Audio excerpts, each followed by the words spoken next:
kalau orang ingin memiliki sifat kasih sayang, yang pertama adalah harus punya kemampuan empati.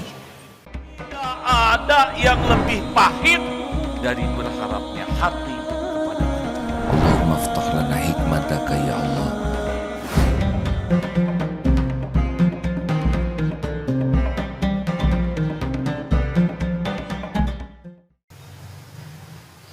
Rekan-rekan sekalian, kali ini kita coba surat At-Taubah ayat 128. Ya, kita sudah sering membahas kasih sayang Allah, dan kali ini bagaimana kira-kira yang bisa kita lakukan kalau kita meniru sifat kasih sayangnya Rasulullah Sallallahu Alaihi Wasallam. At-Taubah ayat 128. Laqad ja'akum, ada? Ya, silakan. A'udzu billahi minasy syaithanir rajim. Laqad ja'akum rasulun min anfusikum azizun 'alaihi ma 'anittum harisun 'alaikum bil mu'minina raufur rahim. Sungguh benar-benar telah datang kepadamu seorang rasul dari kaummu sendiri. Berat terasa olehnya penderitaan yang kamu alami, sangat menginginkan keimanan dan keselamatan bagimu, dan bersikap penyantun dan penyayang terhadap orang-orang mukmin. Ya, berusaha membaca beberapa tafsir tentang surat At-Taubah ayat 128 ini. Ada 3 sifat Rasul yang mudah-mudahan bisa kita tafakuri, kita terapkan. Laqad ja'akum rasulun min anfusikum azizun 'alaihi ma 'anittum harisun 'alaikum bil mu'minina raufur rahim. Sungguh telah datang kepadamu seorang rasul dari kaum muslimin anfusikum, dari kaummu sendiri, azizun 'alaihi ma 'anittum, terasa berat oleh Rasulullah itu penderitaanmu. Jadi Rasul merasakan beratnya penderitaan. Ini yang pertama. Jadi kalau orang ingin memiliki sifat kasih sayang, yang pertama adalah harus punya kemampuan empati. Jadi Rasulullah SAW itu meraba keadaan umat itu, terasa berat penderitaan lahirnya, batinnya, kehidupannya. Berat juga membayangkan bagaimana kalau keadaan kuburnya, bagaimana di yaumal hisab, bagaimana orang bisa masuk neraka. Itu sesuatu yang sangat dirasakan oleh Rasulullah SAW.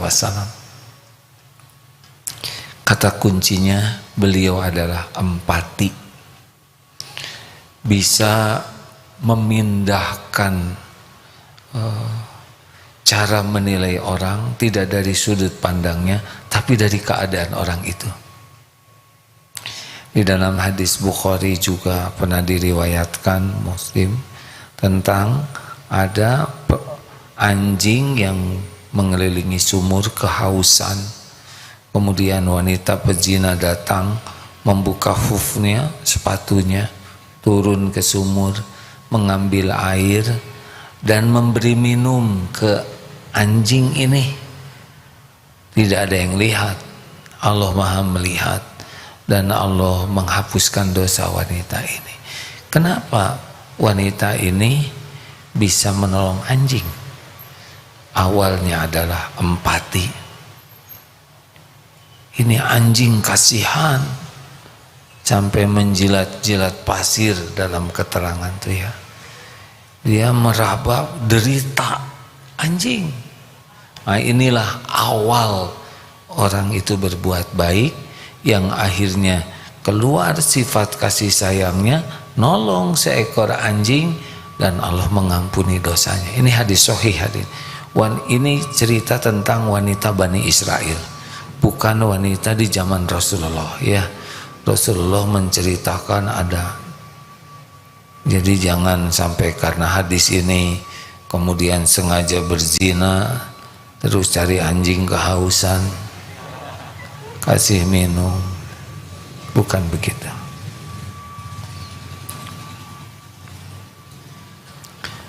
Jadi Rasulullah itu sangat bisa meraba derita, kesusahan, dan itu terasa pada dirinya. Termasuk membayangkan kalau orang tidak hanya siksa derita di dunia, tapi berat bagi Rasulullah membayangkan orang-orang kalau tidak dapat hidayah, mati dalam keadaan su'ul khotimah, di kuburnya tersiksa, di yaumul hisab. Nah, beliau tidak bahagia dengan semua penderitaan yang bakal dialami orang.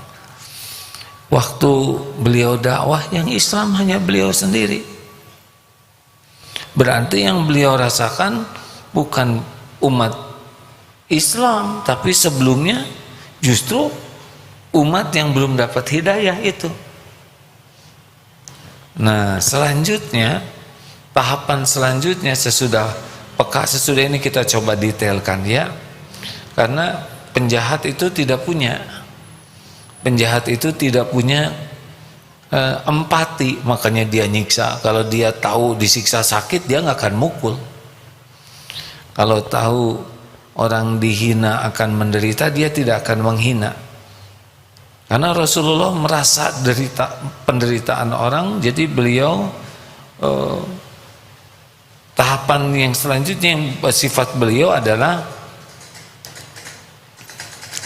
sesudah azizun alaihi ma'anitun harisun alaikum. Rasul itu peduli sekali, sesudah peka ya, dengan empati, peduli, sangat menginginkan orang dapat hidayah, dapat Islam, dapat iman, sangat menginginkan orang-orang selamat. Ini penting hadirin sekalian ya. Sesudah lihat orang menderita, nah Rasul ingin orang itu lepas dari penderitaan itu. Kan orang menderita kalau tidak punya iman dunia akhirat. Rasul kan berjuang supaya orang dapat hidayah, benar? Jadi lihat orang yang belum dapat hidayah, Rasulullah sangat menginginkan mereka diberi hidayah oleh Allah. Lihat orang yang lapar, ingin mereka dicukupi Allah. Lihat orang yang bodoh, ingin Allah beri ilmu. Lihat orang yang tergelincir, ingin agar dia bisa tobat. Lihat orang yang fakir, ingin agar dia bisa cukup. Jadi selalu menginginkan keimanan, keselamatan, kebahagiaan. Ini penting kunci kedua ini. Dan yang ketiga, bil mu'minina raufur rahim. Dan baru yang kepada orang yang beriman amat belas kasihan, lagi penyayang.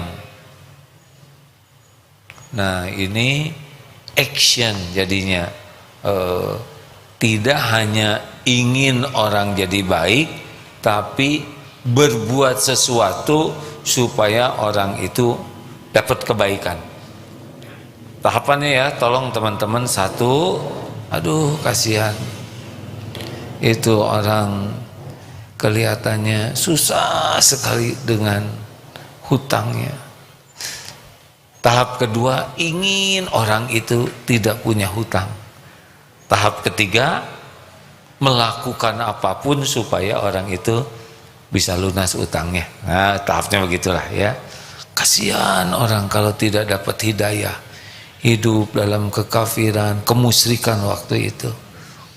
Hidup yang tidak akan bahagia, hidup dengan perilaku hina, mati bisa su'ul khotimah, di kuburnya akan terancam bencana siksa, di yaumal hisab juga menderita, di akhirat kekal berat. Lalu Rasulullah ingin orang-orang musyrikin pada waktu itu dapat hidayah, dan action Rasulullah berdakwah, ya. Beliau berjuang pagi, siang, malam, apalagi kepada orang yang beriman. Oh, tidak ada kebencian, tidak ada kedendaman, tidak ada kedengkian. Sayang, beliau lakukan yang terbaik, mengerahkan segala kemampuan agar yang beriman ini terus naik imannya menjadi para pecinta Allah. Beliau berikan seluruh hidupnya untuk itu. Nah, kita coba praktekkan ya, karena irhamu man fil ard yarhamkum man fis sama. Sayangi yang di bumi, yang di langit menyayangimu. Allah menyayangi kita, para malaikat juga oleh Allah dibuat menyayangi kita.